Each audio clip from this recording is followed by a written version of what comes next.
여러분 안녕하십니까? 8월 27일 금요일 송범선의 오전장 분석, 오늘도 힘차게 문을 열었습니다. 지난 거래 뉴욕 증시는 3대 지수가 모두 힘을 내지 못했습니다. 아프가니스탄의 수도 카불 공항에서 폭탄 테러가 발생을 하면서 투자 심리가 위축되는 모습이 나타났고요. 또 현지 시간으로 오늘 미국에서는 잭슨 홀 미팅이 진행이 됩니다. 이에 따라서 관망 심리도 함께 작용한 시장이었는데요. 3대 지수는 어떻게 마감을 했는지 화면을 통해서 보도록 하겠습니다. 3대 지수의 마감 상황 하나씩 짚어보시면 다우 지수는 0.54%의 약세로 마쳤습니다. 35,213선에 거래를 마쳤고요. 다형주 위주의 S&P 500 지수도 0.58%의 내림세가 나타났습니다. 나스닥 지수도 이어서 살펴보시면 0.64%의 약세로 마감을 했습니다. 14,945선의 종가를 형성을 했습니다. 이에 따라서 우리 시장 역시도 파란불을 켜면서 출발한 이후에 힘을 내지 못하고 있는 상황입니다. 이어서 코로나19 신규 확진자 수도 한번 살펴보시면 이틀 연속 1,800명대로 집계가 됐습니다.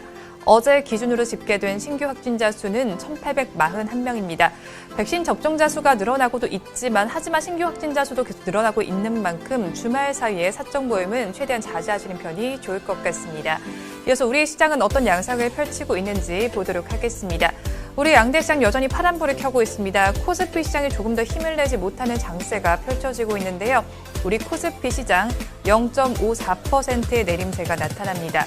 3,112선을 지나주고 있고요. 이어서 코스닥 시장은 약보합세를 보입니다. 1,018선에서 거래가 진행이 되고 있습니다. 선물지수도 이어서 보시면요. 0.65%까지 빠집니다. 407선을 지나고 있습니다. 이어서 양대 시장에서 등락하는 종목수도 한번 체크를 해보시면 코스피 시장에서는 391종목은 오르고 있지만 441종목은 내리고 있습니다. 이어서 코스닥 시장도 보도록 하겠습니다. 466종목은 상승을 하고 있지만 861종목은 하락하고 있습니다. 수급 상황은 보도록 하겠습니다. 이어서 수급 상황 보시면 거래소에서는 외국인과 개인이 동반 매도에 나서고 있습니다. 외국인은 1,000억 원이 넘게 덜어내고 있는데요. 1,656억 원을 덜어내고 있고 개인 투자자는 91억 원 매도 우위를 나타내고 있습니다. 반면에 기관 투자자들이 그 물량을 받아내주고 있는데요. 1,835억 원을 받아내고 있습니다. 코스닥 시장을 살펴보시면 외국인과 기관은 동반 매도에 나서고 있고요. 개인만이 홀로 사들이고 있습니다. 외국인 투자자는 936억 원, 또 기관 투자자는 499억 원 팔아내고 있지만 개인 투자자는 1,517억 원을 사들이고 있습니다. 이어서 시가총액 상위 종목들의 분위기도 보도록 하겠습니다. 코스피 시장을 먼저 보도록 하겠습니다. 시총 10개 종목 내에서는 셀트리온을 제외한 모든 종목이 파랗게 질려 있습니다. 지금 대장주인 삼성전자부터 현대차까지 모두 파란불이 들어와 있는 상황인데요. 셀트리온은 이 와중에서 강세를 보이면서 시총 10위 자리를 다시 탈환한 모습이 나타나고 있습니다. 3.16%의 강세를 보여주면서 29만 3,500원을 가리키고 있는데요. 어제 뉴스가 나와 있었습니다. 미국에서 인플렉트라가 점유율이 처음으로 20%를 돌파했다는 소식이 전해지면서 주가에 지금 호재로 작용을 했습니다. 이렇게 되면서 상대적으로 주가가 빠지고 있는 카카오뱅크는 11위로 밀려난 모습이 나타나고 있는데요. 이어서 오늘 게임주들을 좀 살펴보도록 하겠습니다. 신작 출시 이후의 게임주들 주가가 운기가 좀 다른 모습이 나타나고 있는데요. 크래프톤을 좀 먼저 보도록 하겠습니다. 크래프톤은 지금 양봉을 띄워주고 있습니다. 3.62%의 강세를 보여주고 있는데요. 신작인 뉴스테이트의 기대감에 장 초반에 강세를 보여주고 있습니다. 반면에 NC소프트는 오늘도 힘을 내지 못하고 있습니다.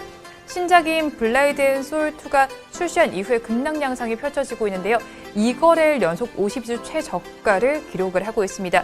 그러면서 증권가에서도 계속 목표 주가를 하향하는 리포트가 나오고 있다는 점도 참고하시면 좋을 것 같습니다.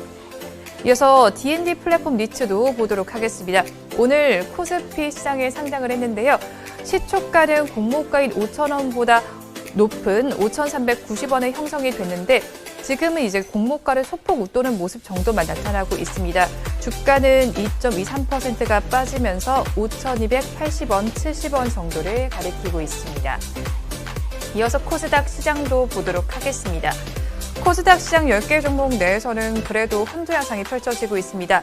앞서서 말씀드린 것처럼 셀트리온 형제는 모두 빨간불을 켜고 있습니다. 1%대 강세를 보여주고 있는데요. 셀트리온 헬스케어는 12만 4,200원에 또 셀트리온 제약은 17만 2,400원에 거래가 되고 있습니다. 이어서 펄어비스를 오늘 좀 보도록 하겠습니다. 펄어비스 장 초반보다는 그래도 조금 주가가 많이 빠진 모습이 나타나고 있습니다. 장 초반에는 시총 3위 자리까지도 올라간 모습이 나타나는데요. 지금은 오름폭이 많이 둔화가 되면서 3.19% 강세 정도만 보여주고 있습니다. 9만 700원에 거래가 되고 있는데요. 이 펄어비스의 주가는 살펴보면 이틀 동안 고가까지 봤을 때 35% 정도가 올랐고요. 아무래도 신작인 게임이 이제 메타버스와 관련이 있다는 소식이 전해지면서 주가가 계속 강세를 보여주고 있습니다. 이어서 다물 멀티미디어를 보도록 하겠습니다. 최대 주주가 변경됐다라는 소식의 상한가를 기록을 하고 있습니다. 이 다물 멀티미디어는 어제 베노홀딩스로 인수가 됐는데요. 그러면서 가격 제한폭까지 지금 가득 올라가 있습니다. 4,670원에 거래는 진행이 되고 있습니다. 이어서 인터파크를 보도록 하겠습니다. 인수전 이야기가 계속 나오고 있는 가운데 여기어때까지 인수전에 참여한다라는 소식이 전해지고 있습니다. M&A 열기가 후끈해지면서 지금 주가도 강세를 보여주고 있는데요. 1.28%의 오름세가 나타나면서 9,480원에 거래가 되고 있습니다. 이어서 오늘 마지막으로 원방테크까지 보도록 하겠습니다. 무상증자 권리락 휴가의 주가가 어제 더 큰 강세를 보였고 오늘은 장 초반에 고가보다는 꽤 많이 빠지면서 윗꼬리를 길게 달고 내려온 양봉을 형성을 하고 있습니다. 지금 상승률을 짚어보시면 6%대 정도로 나타나고 있는데요. 3850원 정도를 가리키고 있습니다. 지금 투자 경고 종목에 지정이 됐지만 주가는 오늘도 그래도 상승세를 이어가고 있습니다. 이어서 업종별로는 어떤 움직임을 보이고 있는지 우리 코스피 시장을 먼저 보도록 하겠습니다. 지수가 힘을 내지 못하는 만큼 대다수의 업종은 하락세를 연출하고 있는데요. 그래도 그 와중에 의료 정밀 업종은 2%대 강세를 연출해주고 있습니다. 의료 정밀 업종에서는 SD 바이오센서가 3%대 오름세가 나타나고 있고요. 그 뒤를 이어서 섬유의복과 증권, 종이, 목재, 의약품 업종도 빨간불을 켜주고 있습니다. 반면에 하락하고 있는 업종들을 한번 짚어보시면 철강, 금속 업종이 가장 힘을 내지 못하고 있습니다. 그중에서 동국제강과 포스코는 2%대 약세를 보이고 있고요. 전기전자와 통신업, 은행, 화학, 그리고 운수장비 업종에서도 파란불이 들어와 있습니다. 코스닥 시장의 분위기도 보도록 하겠습니다. 코스닥 시장에서도 종이 목재 업종에서는 1%대 강세 흐름이 관찰이 되고 있는데요. 그중에서 무림 SP가 가장 좋은 모습을 펼쳐주고 있습니다. 2.81%의 상승률을 기록 중이고요. 유통과 운송장비, 부품, 금속, 건설 업종에서도 빨간불이 들어와 있습니다. 반면에 하락하고 있는 업종들도 보도록 하겠습니다. 운송 업종이 가장 큰 하락률을 기록 중인데요. 그중에서 가장 크게 빠지고 있는 종목은 3일입니다. 지금 6.06%의 약세가 나타나고 있는 모습이 연출이 되고 있는데요. 그 뒤를 이어서 디지털 콘텐츠와 출판 매체 복제, IT 소프트웨어, SBC, 인터넷 업종에서도 전거래보다 힘을 내지 못하는 모습이 관찰이 되고 있습니다. 이 시간 외국인들은 어떤 수급 양상을 펼치고 있는지 상위 3개 종목을 중심으로 체크를 해보도록 하겠습니다. 외국인들은 지금 시간을 기준으로 봤을 때 셀트리온과 SM, 삼성전기는 순매수를 해주고 있는데요. 반면에 SK하이닉스와 삼성전자, LG화학은 순매도에 나서고 있습니다. 지금까지 시황은 저와 함께 보셨고요. 자세한 분석은 전문가님 모시고 해보도록 하겠습니다.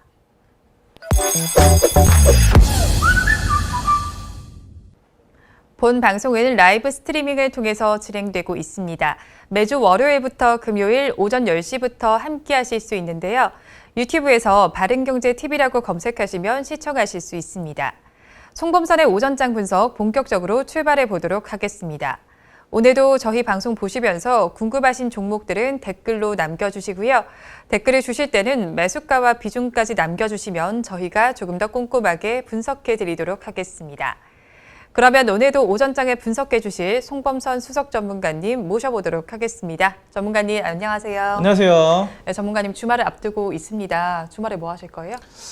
주말에 주식을 분석해야죠. 주식을. 저 맨날 똑같은 얘기 하는데 네. 별로 할 게 없습니다. 아, 주식 그래요? 분석하고 네.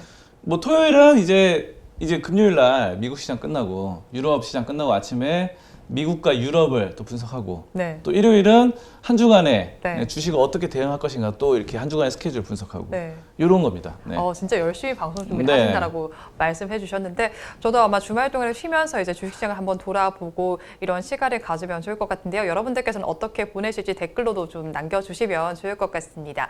그런데 오늘은 또 HLB를 좀 살펴보면 좋을 것 같은데요. HLB가 지속적으로 상승세를 나타내고 있는데 전문가님께서는 어떻게 보고 계신가요? 상승세가 아주 좋습니다. 상승 추세가 살아있고 굉장히 오늘도 시장이 좀 약간 불투명하고 네. 좀 약간 조정을 받고 있는데 아랑곳하지 않고 그냥 제 갈 길을 가고 있는 네. 모습입니다. 지수에 아무 영향을 받지 않고 있는 상황입니다. 그래서 HLB의 이런 강력한 수급 또 세력 이런 것들이 모멘텀이 포착이 됩니다. 우상향으로 살아서 나아가는 그런 상황이고 정배열이 됐습니다. 정배열 굉장히 놀랐습니다. 이 이동평균선이요. 이동평균선 여러 가지 있잖아요. 그러면서 뭐 5일 이동평균선, 10일, 20일, 60일, 120일 이렇게 있는데 정배열이라고 한다는 것은 뭐냐면요. 이 장기 이동평균선이 밑에 깔고 그리고 60일 그다음에 뭐 20일, 10일, 5일 이렇게 되고 주가는 여기 있는 거. 이런 식으로 이런 정배열 종목들은 굉장히 추세가 살아있다라는 것을 뜻하거든요. 자, 그래서 지금 뭐 언제부터 그러냐면요. 8월 12일부터 정배열로 돌아서면서 지금 완전히 지금 제가 아까 말씀드렸던 이거예요. 이 추세가 정배열량이 뭐냐면 요거 이 빨간색 5일선이고요. 네. 빨간 거, 그 다음에 요거 검은색 11선, 그리고 여기 밑에 21선, 요거 파란 거, 그리고 이거 밑에 깔고 있죠?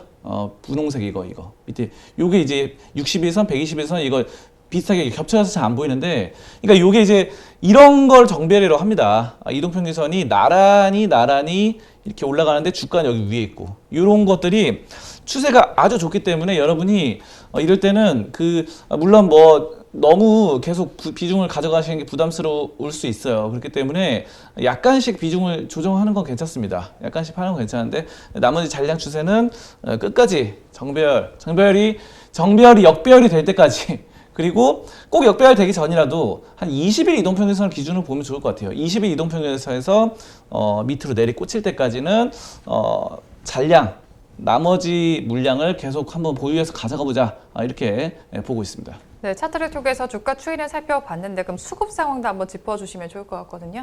그렇죠. 최근에 화두가 됐던 것이 굉장히 HLB의 수급원이 좋아졌다. 네. 수급 좋아졌다라는 거고 기관과 외국인 다 괜찮습니다. 다 괜찮아요. 그래서 상당히 좋고 어제 같은 경우만 해도 기관과 외국인이 둘 다 사줬어요. 둘 다 사주면서 엄청나게 좋았습니다. 그래서 지금 한번 화면 한번 볼까요? 화면 네. 보시면요. 이거 지금 보시면 외국인이 8월 26일 날 49만 6천 주 샀습니다. 외국인이. 엄청납니다. 이거 어제죠, 어제. 8월 26일 날 49만 6천 주 외국인이 사주고 그리고 이제 8월 24일 날 100만 주 사줬죠. 100만 주는 진짜 한 달, 두 달 동안 한 번도 이렇게 매수를 한 적이 없었어요. 그래서 순 매수인데 요거랑 두 개만 합해도 뭐 거의 150만 주 샀는데 팔 때도 있었습니다. 팔 때 팔아봤자 뭐 50만 주 그리고 뭐 18만 주, 23만 주인데 이 이틀 동안 150만 주를 외국인이 샀다는 건 상당히 좋은 상황이고요. 자, 그리고 기관도 5거래일 연속 매수를 하고 있죠. 오늘 같은 경우는 약간 팔고 있어요. 오늘. 하지만 이거는 뭐 지금 10시 18분 정도이기 때문에 장 끝날 때까지는 지켜봐야 됩니다. 네. 뭐 지금 외국인과 기관이 약간 판다고 해서 이게 다 끝난 거 아니거든요. 오늘 장 3시 반 끝날 때까지 한번 지켜보시고 어제 같은 경우는 둘 다 외국인과 기관 둘 다 사줬고 기관은 5거래일 연속 매수를 했다라는 점이고 사모펀드가 이제 또 계속 사줍니다. 사모펀드. 그리고 투신도 꾸준하게 사주고 연기금. 야, 이거는 저는 되게 긍정적으로 보는 게 연기금이 이 8월 25일 날 10만 주를 매수했거든요. 이거는 굉장한 겁니다. 왜냐하면요. 연기금이 이 모든 기관 중에서 제일 보수적으로 투자를 해요. 네. 보수적으로. 그러니까 국민이 이제 65세 뭐 나중에 가면은 나이 더 들면 70세로 바뀔 수도 있겠죠. 국민연금을 다 써야 되잖아요. 근데 국민연금을 지급을 해야 되는데 이거 자칫하다가 공격적으로 투자했다가 날려 먹으면요. 나중에 국민들한테 욕먹고 국민연금 지급도 안 돼요. 그러면요. 난리 나죠. 그렇기 때문에 최후의 보수적으로 투자하는 게 연기금인데 연기금에서 10만 7천 주를 샀다. 아, 이거는 굉장히 이제는 HLB도 안정권이 아닌가 뭐 이런 생각이 듭니다. 왜냐하면 그동안 예전에 이 연기금의 추세를 보면요 별로 매수한 적이 없었거든요. 잘 여기 뭐 화면을 보시면요 뭐 팔아봤자 뭐 1,800주 팔고 사봤자 뭐 460주, 2,200주 뭐 이런 식으로 별로 없잖아요. 뭐 1,000주 팔았다가 100주 샀다가 뭐 이런 식이잖아요. 연기금 2,900주 샀다가. 근데 10만 7천 주. 야, 이거는 정말 대단합니다. 연기금이 이렇게 생각한 것 같아요. 연기금이 HLB도 안전한 기업이다. 이렇지 않으면 안 들어와요, 연기금은. 뭐 100주, 200주는 들어올 수 있겠지만. 그래서 이제는 연기금이 인정했다는 거는 연기금의 또 그 엄청난 유능력한 펀드 매니저들과 애널리스트들이 안전적이다. 장기 투자, 연기금은 보통 장기 투자잖아요. 장기 투자 5년, 10년 투자에도 안정성이 있다라고 판단했기 때문에 10만 주 대거 들어온 겁니다. 그래서 제가 봤을 때는 지금 연기금이 들어왔다. 기관 중에서도 상당히 의미 깊은 수급원이고 또 외국인이 뭐 최근에 150만 주 들어오고 조금씩 팔기도 했지만 매수한 게 훨씬 많기 때문에 이런 점들이 막강하게 뒷받침이 되고 있습니다. 그리고 HLB는 최근에 증권사에서 공개한 고수들의 1위 종목으로도 꼽히고 있다고요? 그렇죠. 지금 증권사들에서 여러분들이 최근에 뭐 뉴스 기사 같은데 보실 거예요. 각 증권사마다 뭐 상위 1%, 상위 1%들이 막 거래하는 그런 게 나와요. 그런데 이번에 HLB가 또 그런 각 증권사마다 굉장히 1위 종목으로 고수들의 1위 종목으로 꼽히고 있습니다. 대부분의 증권사들이 보통 1위 그 상위 1% 고수들을 어떻게 책정하면요. 증권사들도 빅데이터를 매기잖아요. 그렇죠. 그러니까 자신 증권사 본인의 증권사를 쓰는 고객들이 맨날 매도하는 거를 데이터를 다 잡힙니다. 통계를 잡아서 지난 뭐 3달 동안 예를 들어서 그래요. 다 증권사마다 다 달라요. 뭐 지난 3달 동안 어떤 이 고객이 뭐 수십만 명, 수백만 명 있잖아요.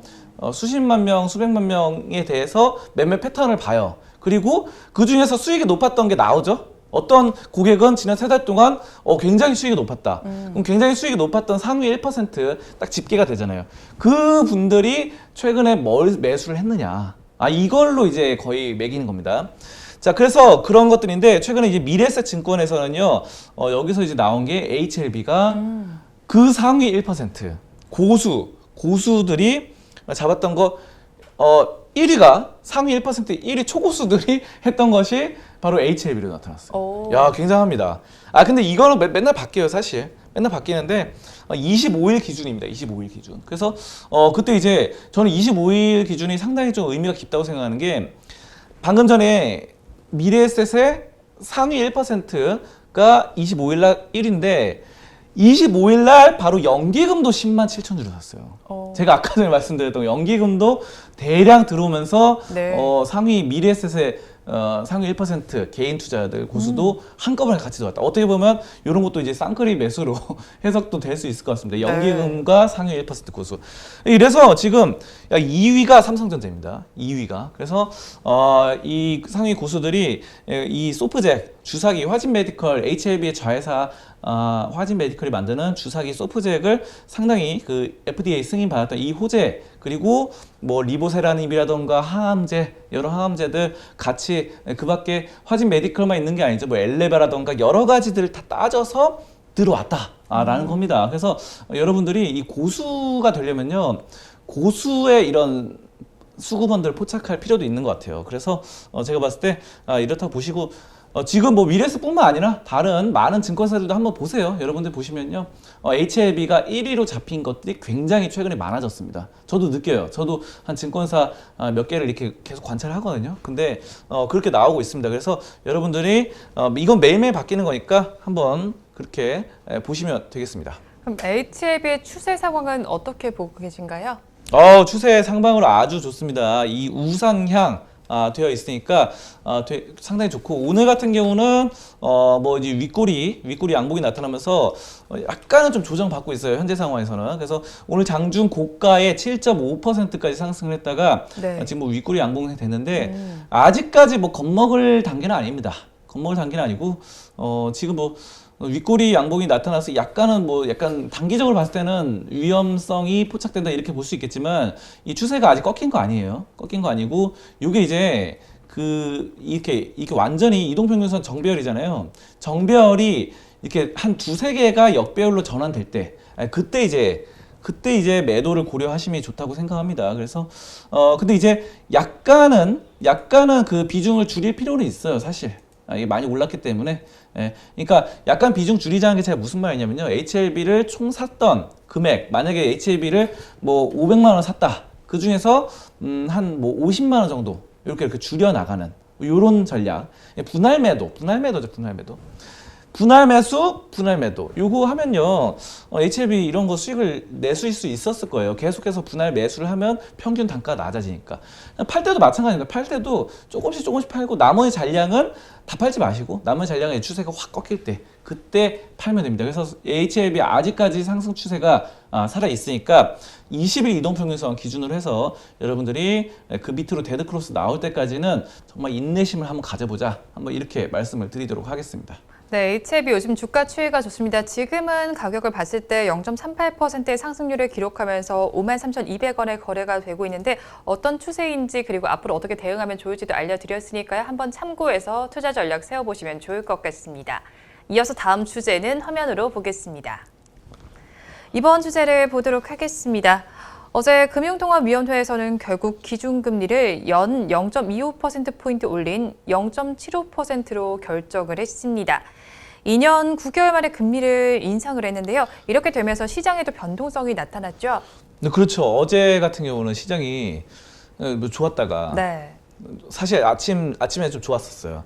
좋다가 장 막판으로 갈수록 이제 떨어지더라고요. 그래서 무슨 상황인가 보니까 금리를 올렸다라는 건데, 야, 이거 지금 엄청나게 오랜만에 올린 겁니다. 오랜만에 초저금리 시대를 마감했다라는 거고 15개월 만에 0.5%에서 0.75%까지 올렸죠. 그래서 지금 이전에 인상을 했었던 적이 있었죠. 그러니까 15개월 계속 이렇게 동결되다가 올린 게 이제 15개월 만이고 예전에도 인상하다가 이제 떨어졌잖아요. 그럼 이전 인상 시점은 2018년 11월입니다. 11월이라서 인상 시점 기준으로 보면 2년 9개월 만에 올라왔어요. 그래서 오랜만에 진짜 올렸다라는 거고, 그 중요한 건 이제 이것에 따라서 주가가 좀 조정을 받았는데, 왜냐하면 이제 기업들이 대부분 무차입 자본금으로 운영을 하는 경우가 많지가 않죠. 대부분의 이제 기업들은 그겁니다. 돈을 빌려서 내 돈 말고 돈 빌려서 이제 부채도 자산이다. 부채 자산 맞아요. 자산이 전체가 부채와 자본이고 그리고 자본은 내 돈이고 부채는 남의 돈인데 이거 전체 합해서 자산이니까 그렇기 때문에 이런 마인드로 돈을 빌려서 하는데 이자가 올라가면 이자 부담이 커지겠죠. 그래서 이런 것들 때문에 어제 좀 약간의 조정을 받았다. 하지만 뭐 그렇게 심각하게 크게 조정을 받은 건 아니기 때문에 저는 크게 문제가 없다 이렇게 보고 있습니다. 2년 9개월 만입니다. 그래서인지 금리 인상은 사실 예견이 됐던 일인데 그런 만큼 이주열 총재의 발언에 더 관심을 가져봐야겠죠. 그렇죠. 굉장히 발언을 했어요. 그래서 한국은행 총재의 입을 좀 주목하면서 관망세에 접어들었는데 네. 이 금리를 인상한 상황에서 이 총재가 이제 비둘기파적인 발언을 한다면 이제 시장에 미치는 영향이 크지 않을 수 있었겠죠. 근데 이제 이미 이런 시장에 이런 이슈가 반영이 돼 있다라고 보실 수 있겠고 그래서 이제 앞으로도 중요한 것 같습니다. 0.75%까지 늘렸는데 이거를 계속해서 더 올려 나갈 것인지 네. 아니면은 좀 다시 좀 줄일 것인지 이런 것들 사실 줄일 가능성은 거의 없을 것 같아요. 이게 지금 2년 넘게 오랜만에 또 이렇게 올린 것이기 때문에 줄일 가능성 없는데 여기서 이제 그나마 동결이 되면 괜찮은데 앞으로 이거 1%, 2% 이렇게 상승한다. 이주열 총재가 그렇게 또 한다라고 한다면은 상당히 또 심각해질 수 있는 상황이 됩니다. 그렇기 때문에 여러분들이 앞으로 한국은행의 금리 정책 한번 지속적으로 보시는 게 좋을 것 같습니다. 또 미국 시장 이벤트도 좀 짚어봐야 될 것 같은데 현지 시간으로 오늘 미국에서는 잭슨 홀 미팅이 열리잖아요. 여기서는 어떤 점을 좀 짚어봐야 할까요? 그렇죠. 이 FED 오늘 바로 이제 열리게 됩니다. 그래서 제롬 파월의 잭슨 홀 심포지엄 연설 이게 좀 주목이 되고 있고요. 여기서 이제 불균등한 거시 정책 경제에서의 거시 경제 정책 네. 이런 점들 주제로 잡는데 좀 따져봐야 될 것 같고 테이퍼링과 관련된 이슈에 대한 내용보다는 인플레이션이나 고용 뭐 이런 점들 기준금리 인상 이런 것들이 좀 제시될 예정입니다. 그래서 우리가 전반적인 경제 상황, 인플레이션, 뭐 고용, 취직률, 실업률 뭐 이런 것들, 테이퍼링 이런 것들 보시면 좋을 것 같아요. 그래서 지금 미국에서도 뭐 금리 앞으로 뭐 이런 언급들이 나올 수 있으니까 이런 점들도 잭슨홀 미팅에서 한번 주말 동안 한번 TV에서 예능이나 드라마도 좋지만 한번 잭슨홀 미팅도 한번 시청을 해보시면 좋을 것 같습니다. 맞아요. 굵직한 이슈들에 대한 이야기가 나올 텐데 그럼 금리 인상과 관련해서 좀 얘기를 좀 해볼게요. 수혜를 받는 업종도 있고 아닌 업종도 있을 텐데 어떤 업종에 좀 긍정적으로 작용하고 어떤 업종에는 부정적으로 작용하게 될까요? 근데 사실 이게 지금 대부분의 업종이 부정적입니다. 대부분의 업종이 왜냐하면 가게도 마찬가지예요. 집도 마찬가지고 돈을 빌렸는데 변동금리로 많이 빌리잖아요, 돈을. 그렇죠. 돈을 변동금리로 빌렸는데 갑자기 내가 이자 부담이 높아진 거잖아요. 그러니까 내가 그동안에 0.5%만 내면 되는데 이자를 1년에 0.75% 내야 되니까. 이거는 기준금리잖아요. 기준금리인데 시중금리는 더 높아질 수도 있단 말이죠. 그거는 이제 기준금리는 하나의 그 기준 예시입니다. 근데 이제 조건적 예시고 이걸 바탕으로 저축은행이라던가 이런 데는 더 높일 수 있어요. 저축은행 이런 데는 뭐 지금 예금 금리도 2% 3%인데 1% 2%인데 이거를 막 대출할 때는 막 고금리로 때리는 경우도 있거든요. 예를 들어서 막 주식 담보 대출 그리고 증권사에서 빌리는 거는 이자 엄청 높은 거 다들 아실 거예요. 해보신 분들은 신용 7% 8% 돼요. 주식 빌리려면 1년에 주식 담보대출 7% 8% 돼요. 스탁론은 그나마 쌉니다. 스탁론은 2%. 그래서 예전에 이제 스탁론 쓰지 말라고 사람들 그러는데 제가 이렇게 딱 비교를 해보니까 차라리 스탁론이 낫다. 차라리 왜냐하면은 증권사에서 하는 거는 이자가 너무 많아가지고 이자가 이상하게 대부분의 증권사들이 이자 세게 잡더라고요. 그래가지고 야 이게 상당하다. 이게 차라리 증권사에서 돈을 빌리느니 차라리 스탁론을 하는 게 낫다. 아니면 마이너스 통장 뚫어서 하는 게 낫겠다. 이런 생각이 드는데 어쨌든 안 하는 게 좋습니다. 어쨌든 지금 상황은 약간 불안하니까 또 지수가 많이 올랐기 때문에 주식을 돈 빌려서 사는 건 지금 상황에서는 안 하는 게 좋고 나중에 많이 떨어졌을 때 사는 게 좋고 이런 것처럼 기업도 마찬가지예요. 기업도 변동금리로 대부분 이렇게 취급이 되다 보니까 기존에 만약에 5천만 원 이자를 내야 된다. 그러면 이제 7,500만 원 이자를 내야 되죠. 맞는 겁니다. 0.5에서 0.75 됐으니까 5천만 원 이자 내던 회사가 7,500만 원 내야 돼요. 그러면 5억을 내야 되는 회사는 7억 5천만 원을 내야 되고. 그러니까 돈 빌려서 하는 기업들은 대부분 부담스럽죠. 근데 여기서 이제 좀 긍정적으로 판단할 수 있는 것들은 은행, 보험, 뭐 이렇게 또 일부 경기 민감주들 뭐 이렇게 작용을 하고 있습니다. 보험이나 은행 같은 경우 그래서 어제 같은 경우는 보험과 은행주들이 좀 상당히 좀 오른세가 나타났고 어제 카카오뱅크도 그렇고 삼성화재, 코리안리 다들 좋았습니다. 다들 이렇게 보험주들은 이제 이게 보험주들이 그런 게 가능한 이유가 예대 마진을 하잖아요. 보통 이제 은행이라던가 예대 마진을 하는데 거기서 약간씩 조정할 수 있어요. 자기 마음대로 이 혼란스러운 틈을 타서 조정을 해가지고 자기 마음대로 약간씩 조정하는 약간 권한이 있으니까. 그래서 그러니까 상당히 거기 마진율이 좀 더 높아질 수 있겠죠. 그래서 그런 점들에 대해서 KB금융이라던가 신한지주 이런 은행주들도 다들 좀 좋은 양상이 나타났습니다. 자, 그래서 이런 금융 업종들에 대해서는 좀 좋겠지만 대부분의 돈을 빌려서 하는 뭐 제조업이라던가 이런 경우는 안 좋고요. 제가 봤을 때는 좀 타격을 입을 만한 게 건설 업종은 대부분 업종들이 보면요 대부분 부채가 높아요. 네. 왜냐하면 건설은 이제 아파트라던가 상가 이런 거 막 지어 올릴 때 돈을 빌려서 하는 경우가 많아요. 돈을 빌려서 하는 경우가 많아가지고 이거를 그래서 보통 건설 업종에 제가 보니까 뭐 현대건설, GS건설 뭐 이런 거 있잖아요. 뭐 이런 것도 보면요 대부분 부채 비율이 200% 300% 넘어가더라고요. 근데 그에 반대로 다른 뭐 일부 업종은 부채가 낮은 업종도 있습니다. 그래서 제가 또 좋아하는 업종은 또 부채가 낮은 업종이죠. 제가 보통 이제 가치주 같은 경우는 부채가 낮고 지금 성장주는 부채가 높은 편입니다. 근데 성장주 중에서도 셀테리온 같은 경우는 부채가 낮아요. 셀테리온은 부채가 거의 없다시피 보고 또 삼성전자도 부채가 거의 없어요. 부채가 없고 보실 겁니다. 그러니까 부채가 높은 기업들은 굉장히 치명적입니다. 이거. 그러니까 부채가 높은데 앞으로 돈을 더 빌리고 싶은 기업들이 있어요. 근데 뭐 이미 300%인데 더 빌려야 되는데 또 고금리로 또 빌리려고 하면 얼마나 부담스럽겠어요. 이런 기업들은 이렇게 금리 계속 올라가다가 파산할 수도 있어요. 잘못하다가. 자칫 흑자 도산할 가능성도 있습니다. 그러니까 적자라고 회사가 망하는 게 아니거든요. 흑자 도산하기도 해요. 왜냐하면은 영업이익률이 잘 생각해봐요.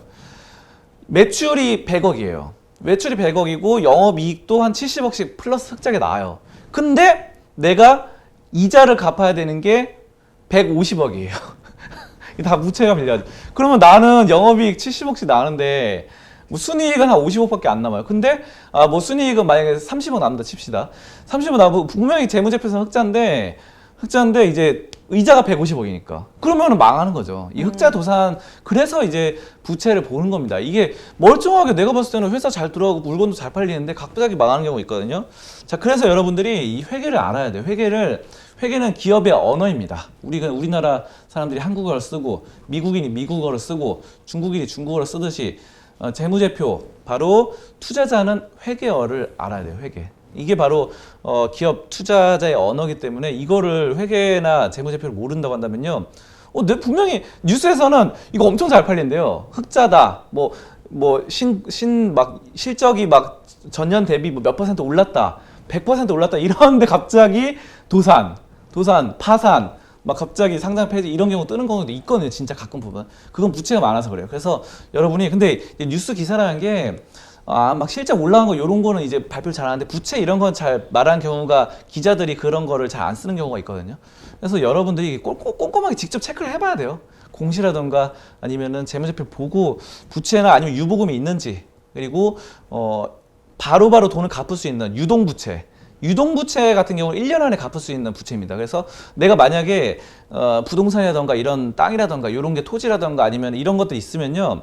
1년 안에 갚을 수 있어요. 그 유동부채 같은 그런 능력이 있는지를 계속 체크를 해 나가야 돼요. 그게 만약 내가 잘 못하겠다 그러면 기업에 전화라도 한 통 해봐야 되고, 뭐 1년 안에 갚을 수 있는 부채가 얼마나 됩니까? 그런 것들에 대한 능력이 현재 갖춰졌습니까? 이거를 체크를 해야 됩니다. 그 뉴스에 잘 안 나와요. 그래서 여러분이 지금 금리 인상이라는 거는 이게 실질적으로 기업들이 타격을 받을 수 있는 거기 때문에 은행 보험 말고는 제가 봤을 때는 다 여기 지금 심각합니다. 심각하기 때문에 부채 많은 종목들은 이제부터는 진짜 피해야 되겠다. 진짜 투자할 때는 그래도 이제 저금리였으니까 이때까지는 뭐 이자 조금 내고 갚을 수 있으니까 부채 비율 300% 400% 돼도 크게 상관없었는데 이제 고금리 시대로 가게 되면은 이거 흑자 도산도 줄줄이 나올 수 있습니다. 여러분들 상당히 이거 알아두시면서 투자에 임하셨으면 좋겠습니다. 네, 금리 인상이 현실화가 됐습니다. 앞서서 말씀하신 것처럼 부채 비율이 높은 기업들은 조금 조심하면서 접근하시면 좋을 것 같습니다. 주제는 여기서 마무리해보도록 하고요. 이어서 여러분들께서 기다리고 계시는 송범선의 종목 분석 시간입니다. 오늘도 여러분들께서 달아주신 댓글 중에서 한 종목을 선정했습니다. 오늘 알아볼 종목은 KT 서브마린입니다. KT 서브마린은 김규태님께서 댓글을 주셨는데요. 작년 초부터 언제나 잘 보고 있습니다. 백앵커님, 송전문가님, 점점 유전문가님보다 케미가 더 있네요. KT 서브마린 분석 부탁드립니다. 매매가 7,100원, 비중은 30%입니다. 라고 댓글을 주셨는데요. KT 서브마린 오늘 6,360원에 시작해서 지금은 6,490원에 거래가 되고 있습니다. 한마디로 얘기해 주세요. 해저통신 책임진다. 해저통신을 책임진다. 네. 이 해저통신이 상당히 중요합니다. 이 KT 서브마린이 하는데 일단 여기 KT가 붙어 있잖아요. 최대 주주가 KT예요. KT 우리가 아는 그 KT가 맞습니다. 그 한국통신 예전에 뭐 KTF 하다가 KT 그 KT인데 그렇기 때문에 상당히 큰 형님이 인맥이 있다. 이건 상당히 좀 긍정적입니다. 일단 안정적이고 근데 해저통신이 얼마만큼 중요하냐면요. 해저통신 전력 케이블 건설 이런 거 하는데요. 지금 우리가 그런 게 있어요. 우리가 그 바다 있죠, 바다. 태평양, 대서양 이런데 우리나라에서 미국 있잖아요. 네. 우리나라에서 미국까지 이 태평양 밑에 해저 케이블이 연결돼 있어요. 진짜입니다, 이거. 그래서 인터넷선이라던가 아니면은 뭐 그런 거 있잖아요. 뭐 미국에서 일어나는 뭐 축구 중계라던가 야구 중계 막 이런 게 해저 케이블로 이렇게 연결돼서 막 가는 게 그런 게 있거든요. 물론 뭐 인공위성 이런 것도 한번 추구를 하죠. 근데 인공위성도 중요하지만 해저 케이블이 바다 밑에 그 바다 진짜 그 깜깜한 밑에 들어가지고 그렇게 다 깔아요. 그것도 굉장히 힘든 작업입니다. 왜냐면은 태평양 바다 밑에 들어가면요 엄청 깊잖아요. 엄청 깊어서 수십만 몇천 킬로미터까지 들어가서 잠수함 타고 들어가서 거기서 이제 깔아야 돼요. 거기서. 야, 이거를 아무나 못합니다. 이거는 뭐 굉장히 위험하기도 하고 지금 무섭죠. 심해 바다에서는 어떤 생물체가 살 수 있는지도 모르고 여기 기술력이 있어야 되는데 KT 서브마린은요 굉장히 기술력이 좋습니다. 여기서 이제 해저 파이프라인 설치, 매설, 특수 케이블, 유지 보수 여러 가지를 다 하고 있기 때문에 그 태평양 바다 밑바닥에 있는 그거를 다 이렇게 고장나면 다시 밑으로 바다 밑으로 잠수함 타고 내려가가지고 다시 고치고 또 새로운 부품 갈고 이런 걸로 상당히 기술력이 깊은 회사입니다. 그래서 제가 봤을 때 이거는 경쟁자가 그렇게 별로 없을 것 같아요. 그러니까 우리가 이제 주목해 봐야 되는 게 예를 들어서 핸드폰이다. 핸드폰 만드는 회사 많잖아요. 삼성전자는 이제 사실 뭐 삼성전자의 독자적인 기술력이 있지만 삼성은 경쟁자 너무 많잖아요. 뭐 TSMC라던가 최근에 뭐 이런 파운드리 회사라던가 아니면은 등등이 너무 많아요. 그래서 골치 아픕니다. 라이벌을 제끼고 올라가야 되니까. 네. 핸드폰도 스마트폰 만들었는데 뭐 5G 폰 만들었는데 또 여기서 또 6G 폰 만들고 뭐 7G 폰 만들고 이런 식으로 계속 뭔가 경쟁자 너무 많거든요. 로봇도 마찬가지예요. 로봇, 뭐 통신 이런 쪽이 많은데 해저 통신은요. 이거는 하고 싶어도 못 하잖아요. 예를 들어서 제가 이렇게 사업을 한다 그러면요. 뭐 동네 빵집이라든가 아니면 핸드폰 대리점 이런 건 할 수 있겠지만 이런 거는 아무나 못 뛰어들죠. 그래서 이런 기술력에 따라서 상당히 이거는 안정적이다. 해저 통신에는 이 전 세계에서 필수적인 요인이다. 라고 보고 있습니다. 그래서 저는 이 종목 상당히 긍정적으로 판단을 하고 있습니다. 그래서 이거는 괜찮은 편이다. 괜찮은 편이고 사실 뭐 실적 같은 부분도 좀 따져보시면요. 실적은 좀 왔다 갔다 합니다. 영업이익이 뭐 적자 나기도 하고 가끔은 또 흑자 나기도 하고 뭐 이런데 뭐 저는 그 크게 뭐 문제는 없다 이렇게 판단합니다. 크게 뭐 이게 그렇다고 뭐 갑자기 망하고 이런 건 아니니까 매출은 약간씩 줄어듭니다. 이상하게도 매출은 약간 줄어드는데 그리고 부채는 한 12%, 그러니까 부채 거의 없다고 보시면 되죠. 크게 위험한 종목은 아니에요. 위험한 종목도 아니고 그렇게 뭐 경쟁자가 많은 종목도 아닌데 다만 지금 매수하신 분이 좀 비중이 너무 높은 것 같아요. 제가 봤을 때는. 네. 그래서 비중이 한 30% 갖고 계신데 비중을 좀 많이 갖고 계신 것 같습니다. 그래서 제가 봤을 때는 7,100원 선까지 다시 올라오면요. 비중을 좀 한 절반가량 줄이시는 게 좋을 것 같아요. 7,100원까지 올라오면 절반가량 줄이고 그 다음에 이제 한 나머지 잔량은 한 9,000원 선대까지 목표가를 좀 잡으시고 접근하면 좋겠다. 이렇게 말씀을 드리겠습니다. 네, KT 서브마린은 해저 통신을 책임지는 업체입니다. 지금 매수하신 가격보다는 지금 낮은 가격에서 거래가 되고 있는데요. 매수하신 가격 부근이 온다면은 비중을 좀 줄여보시는 방향으로 접근해 보시면 좋을 것 같습니다.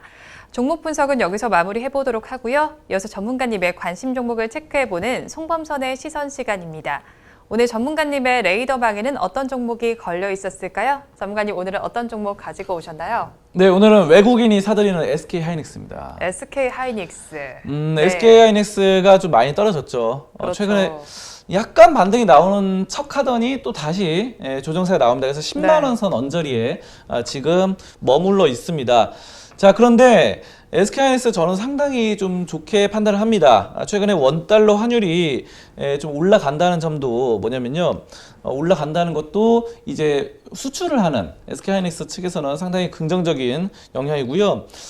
지금 뭐 D램 가격이 하락이 됐다라는 뭐 반도체 업황이 부진하다라는 보고서 이런 것들 때문에 좀 떨어지긴 했지만 제가 봤을 때는 충분히 극복을 하고도 남는다. 라고 보고 있습니다. 그래서 아까 말씀드렸다시피 환율이 올라가면은 수출하는데 더 비싸게 팔아먹을 수 있고 이런 것들 상당히 좀 좋게 보고 있고 SK하이닉스도 예전에 이제 과거에 몇 번의 그런 힘든 점이 있었어요. 네. 힘든 점이 있었지만 그럴 때마다 항상 극복을 하고 신고가를 돌파하는 이런 저력이 있습니다. 저력이 있어서 예전에 하이닉스 때 SK 없을 때 하이닉스 때는 그냥 완전히 뭐 개인 투자자들 놀이터 이런 식이었는데 지금은 상당히 또 긍정적으로 SK까지 등이 없고 긍정적이 나타나니까 크게 문제는 없어 보입니다. 그래서 또 이런 점들이 외국인이 SK 하이닉스 60만 주 어제 대량으로 매수를 했습니다. 그래서 외국인 또 24일 날 48만 주 매수하고요. 여기 보시면요. 8월 17일부터 계속 거의 매수를 했어요. 팔 때도 있긴 했는데 팔 때 해봤자 26만 주 뭐 이런 식으로 팔았어요. 근데 이제 8월 18일 날 100만 주, 뭐 48만 주, 60만 주 이런 식으로 많이 매수를 하고 있기 때문에 SK 하이닉스 외국인의 그런 막강한 매수량으로 좀 다시 한번 반등 노려볼 수 있다. 이렇게 판단을 하고 있습니다. 네, SK 최근에 주가가 많이 빠지면서 10만 원 조금 위에서 지금 거래가 되고 있는 상황인데요. 그래도 외국인의 매수세가 유입되고 있는 만큼 관심 가져보시면 좋을 것 같습니다. 오늘 말씀은 여기까지 듣도록 하겠습니다. 고맙습니다. 감사합니다. 오늘도 저희 방송 보시면서 궁금하신 종목들은 댓글로 남겨주시고요. 댓글을 주실 때는 매수가와 비중까지 남겨주시면 저희가 조금 더 꼼꼼하게 분석해드리도록 하겠습니다. 우리 양대시장의 분위기 좀 더 짚어보도록 하겠습니다. 지금 양대시장 모두 빨간불로 전환이 됐습니다. 코스피 시장은 소폭의 강세를 보여주고 있는데요. 3,130선에 거래가 진행이 되고 있고요. 코스닥 시장도 강보합세를 보입니다. 0.38%의 오름세가 나타나면서 1,024선을 가리키고 있습니다. 그리고 오전 10시 30분에 개장한 상해 종합지수도 살펴보시면 약보합권에서 시작한 이후에 지금도 파란불을 켜내고 있습니다. 3,499선을 지나고 있다는 점 참고하시면 좋을 것 같습니다. 오전 방송은 여기서 마무리해보도록 하겠습니다. 주말 잘 보내시고요. 저는 오후에 다시 응답하라 마감 시황에서 찾아뵙도록 하겠습니다. 오늘도 함께해 주신 여러분 고맙습니다.